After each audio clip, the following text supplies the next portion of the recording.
Congratulations, you have made it to non-trivial. Non-trivial, as the name suggests, it's an unconventional and a very new age research program. It is selective in the sense that there are puzzles and quizzes which are quite typical. They require you to have speed and a statistical mindset. And if you come in the top 10% of those applicants, then you move on to the subjective essay answering round. That is the stage two. And if you do both of them successfully, you get into the research foundation program. And that is what I got into as well. This is the first step of non-trivial fellowship for everyone. This is the kind of chronology everyone has to follow. Back on 5th March, I got my acceptance mail from non-trivial. That time it said that it accepted around 438 people out of 6,500.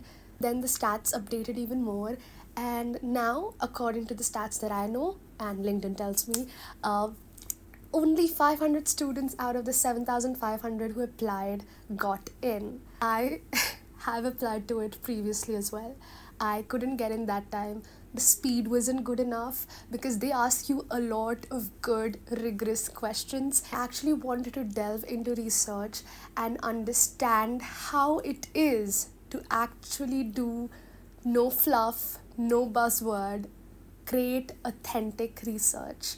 Okay, so now that I've established that, let's get into week one. Week one started with a lot of reading. I mean, a lot of reading. And Non-Trivial gave us some really good article links that I think are 100% worth a read. I'm linking some of the best ones I read in the process in the description below, so give them a read if you get the time. I would rather say there's no less chaotic way to navigate through these articles because one read leads to another and so on, but they are immensely value adding. And I have to say, time-lapsing yourself while working is an effective technique. On the second day of week one, I jump started with my worksheet number one. So each week they provide with a worksheet that in principle, if you commit to in week one, you'll at least identify the problems that matter to the world, to you, and get more direction. But again, the research program doesn't force worksheet completion, and I appreciate that because anything forced, especially in learning methods, will eventually never benefit anyone. In my case, I did manage to complete the worksheet quite diligently, and again, there were so many links to hop between. They asked questions like, what bothers you about how the world works today? What issues do you see in your own community? When you imagine a better future, what's different? So yeah, highly subjective questions that ironically enough demand a niche answer, because research as per me equals niche focus yet a broad impact, and that is what non-trivial demanded from us. While the worksheet questions weren't mandatory, the 4 to 5 reflection questions were. You get a free book. Mostly all that they have in their library are self-help books, but they're super good and they're the ones that actually everyone should read once in their life. I already had Psychology of Money. I've been reading it. It's really good. So I chose the Scout's Mindset next.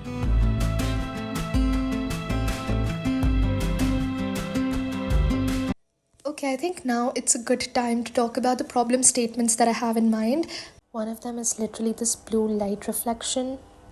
The first topic that I have in mind is AI and the green paradox, stemming from headlines like these. Yes, ChatGPT consumes more than a bottle of water just to write a 100-word email. Talk about an incoming water crisis due to AI, like. Second was the disparities in appointments through the collegium system via headlines like these, and I have read so many of them. The first ever female Chief Justice of the Indian Supreme Court will be B.V. Nagaratna in 2027, that too only for all of 36 days. So quite equal, I would say. It's sarcastic. Third was open source AI and whistleblowing. Fourth was Indian farmers and MSP, that really requires some discussion and a solution oriented discussion, I would say. And finally, algorithmic decision making in law, that is of course heavily inspired from Compass that is being used in the US courts. Now, needless to say that all of these topics are super interesting, but we would need to focus on one, and I'm reminding myself every time, Vidhi, choose one topic. But anyways, after this, I resumed networking via curated connections that non-trivial makes for us, and also a lot of random cool messaging on Discord from my side, because why not? And the key discussion topic always turned out to be education, learning how systems differ so much around the world and how we can make ours better, because we seriously need to.